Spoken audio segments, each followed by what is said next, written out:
Ruby's Worry by Tom Percival. Have you ever had a worry and you don't know what to do with it? Well, look no further as Ruby shows you what you can do when you have a worry.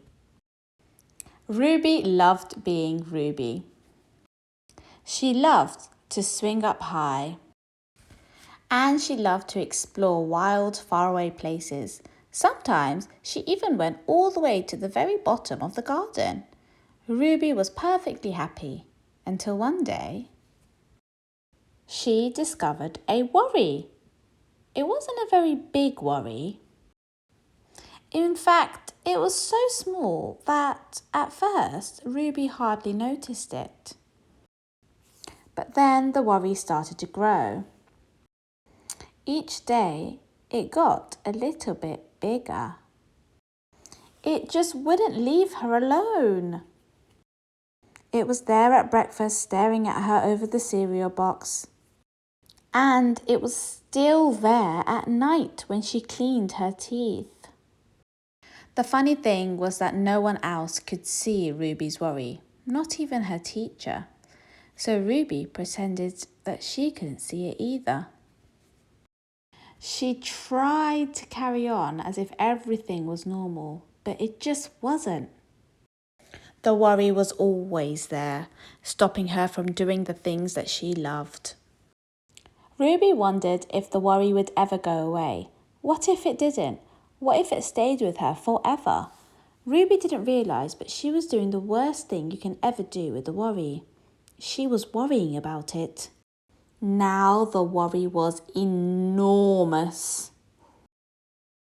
It could barely fit in the kitchen at tea time. It filled up half of the school bus, and it took up whole rows at the cinema. The worry became the only thing that Ruby could think about, and it seemed like she would never feel happy again. Then one day something unexpected happened. Ruby noticed a boy sitting alone at the park. He looked how she felt, sad.